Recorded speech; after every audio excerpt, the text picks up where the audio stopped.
I am 5. I'm taking a leaf out of my book. It's a good bookmark. I'm reading Prelude to the Landing on Planet Earth. It's a book written by STUART HOLROYD.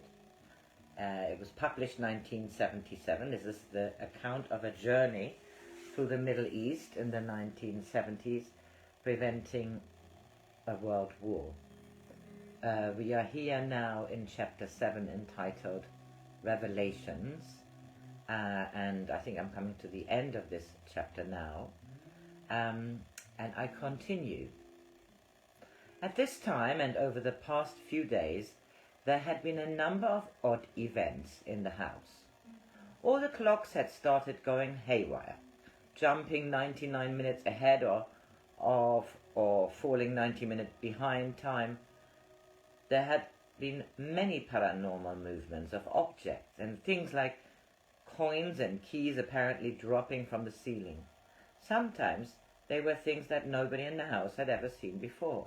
For instance, 2 coins appeared on the floor of John's bedroom side by side, and on examination one turned out to be an Israeli coin and the other an Arab one.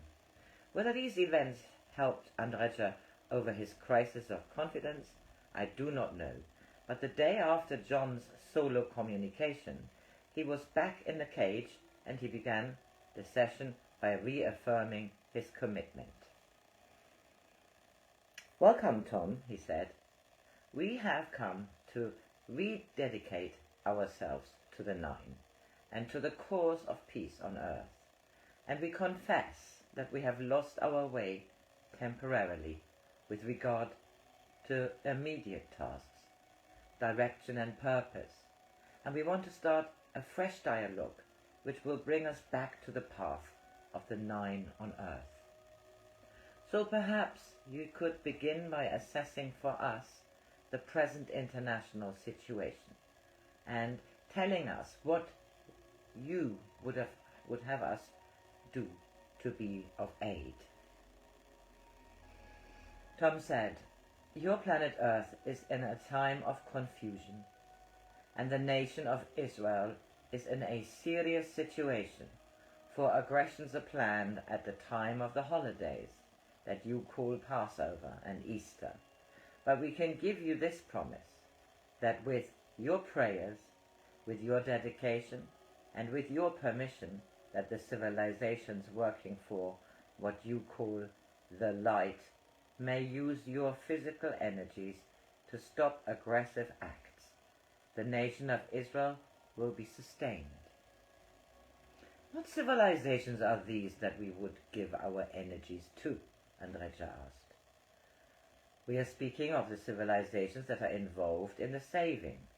Those of Hoover, of Argon, and of Altea are the 3 of major importance." Andrija and John had no hesitation in giving their permission, and they said they were sure they could also speak for Phyllis. They should then arrange, Tom said, to be in Israel by the 13th of March. It was now the 7th of March, and he proceeded to give a scenario of the events that could lead up to a major concerted offensive against Israel at the end of the month. There would be, he said, a stepping up of the guerrilla activities, first from Syria and Lebanon, which would appear to be the work of small independent groups, but would in reality be an organized national project, and as the end of the month approached, Saudi Arabia and, reluctantly, Jordan would become involved. If the plans as at present laid out were carried through, there would eventually be a full-scale missile war. Andrija asked if there wasn't any danger of the Israelis learning about the Arab plans and launching a preemptive attack. "With you in the area, you will also temper the nation of Israel," Tom said. "If you will do what we say, your energies will be used in 2 ways and 2 areas, and the timing is important in order for the leaders of Israel to be of open mind and not to become also aggressive. It is important that you spend a minimum of 3 of your first days at Megiddo. It is a source of energy. Andrija asked how many of them should go to Israel, and Tom said that only the 3 were needed. But if you wish others to go, if they will not deplete your energy or entertain their physical needs, it will be permissible for your peace and comfort, but it would be important to have them clearly understand before you go. The community remaining at Ossining, he went on to explain, would have an important function, for Ossining, like Megiddo, was a power center, and the two were linked. The trio in Israel were to meditate for 30 minutes every afternoon from 3 o'clock, and the Ossining group were to do the same at the corresponding New York time, and in addition hold 15-minute meditations together at 3 o'clock and 9 o'clock New York time. To facilitate the concentration and focusing of the energy, they should put a crystal on the map of Israel in the middle of their circle. What sort of crystal should we use? Andrija asked. Tom said he would have to consult for the answer, and after a pause said that Joseph of Aragon, the leader of Aragon, the civilization concerned with healing, who had recently incarnated on Earth as the Brazilian healer José Arrigo, had said that Andrija had a blue crystal of great healing power. Okay, we'll use that one, said Andrija, showing no surprise as Joseph of Aragon's clairvoyance.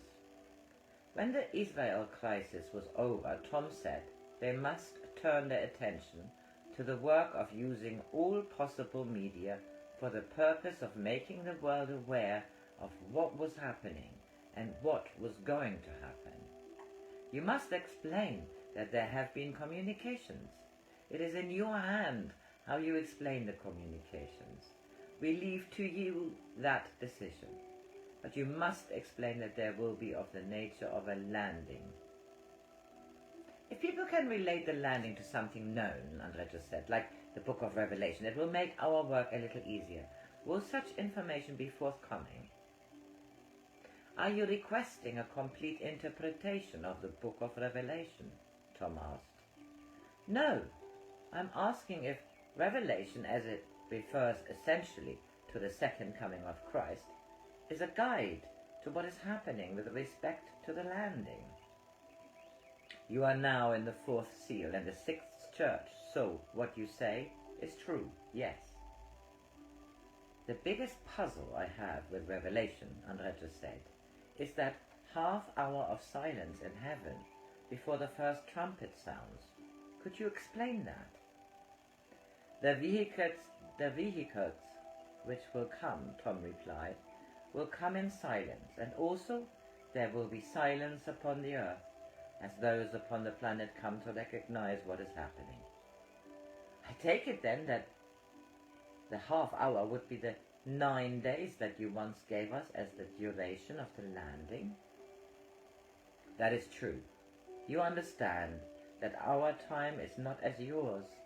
There will be great days of silence, for with the work that will follow the landing, there will be some that will have fear in their hearts, but most will begin to take account of themselves.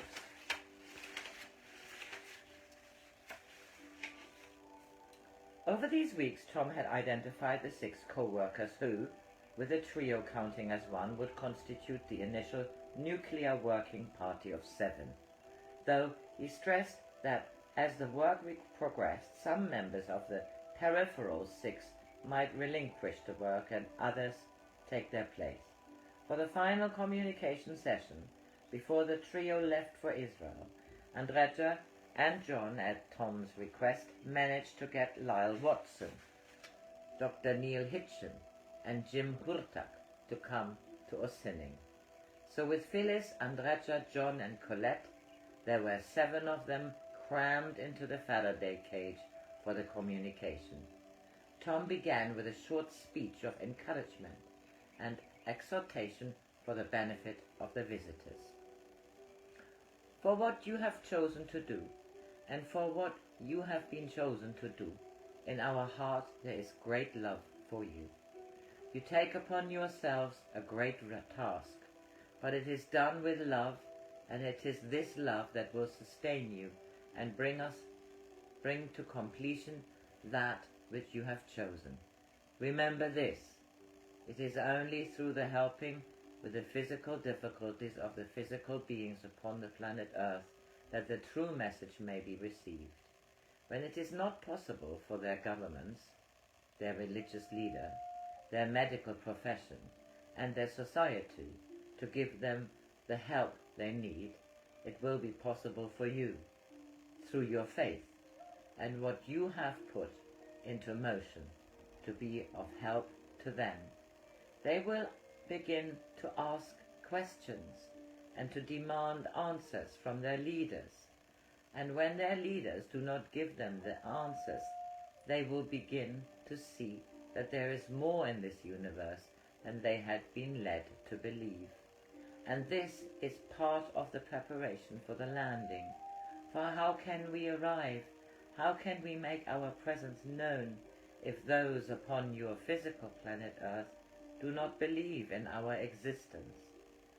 You have upon you one of the greatest services that can be performed, and we know that you will do it with humility, with sincerity, with compassion, and with balance.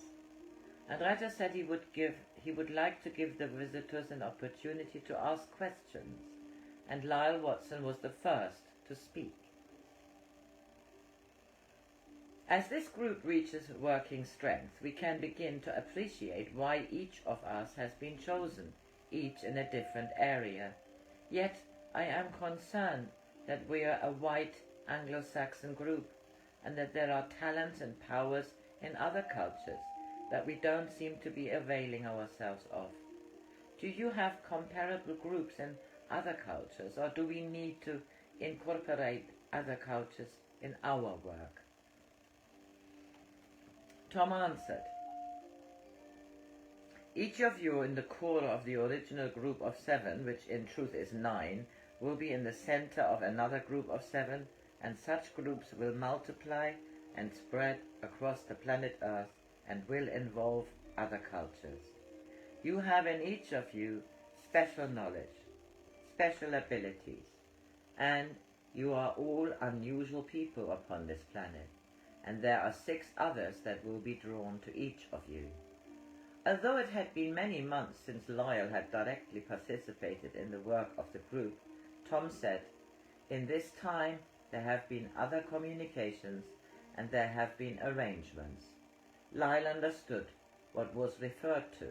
He said, ever since last March, when I received an opening in the Philippines, a lot of things have happened to me. I'm not disturbed by these things because I feel that I am responsible for most of them, that the access to power I achieved at that time has resulted in a lot of random occurrences around me. Am I right in thinking that these are accidental side products of what I am supposed to be doing? Any reader interested in knowing more about what Lyle was talking about here should read his fascinating book, Gifts of Unknown Things. You have analyzed correctly that the energy within you and the power that has been transferred to you was sometimes out of control, Tom said. It is important, Dr. Watson, for you to understand that there are those that do not seek the greatest benefit for the planet Earth. And you must understand that when there is a fear within you or a negative force, those who would not benefit the planet Earth take from you that energy and create a situation. They cannot function and they cannot produce a phenomenon without the physical energy of those that exist on the physical planet Earth. But by the same token, those that work with you in understanding and who wish to benefit the planet Earth may use the energy of your goodness, your positivity, and your enthusiasm to produce also and to bring to you those things that are necessary for you to proceed. Those phenomena don't seem to end with me, Lars said. They involve my family. He had recently met his brother Andrew after a separation of some 10 years and had found that he was working in South Africa with another person named Watson, serving as channel and holding communications with alleged extraterrestrial contacts. I believe he's been in contact for over a year, Lars said. It is more than that, Tom said. It is since the 3rd week of your August 1971. He is in communication with the civilization of Aragon. So, I finish this here, and I continue the last part another time. It's a sunny Sunday, the 16th of March.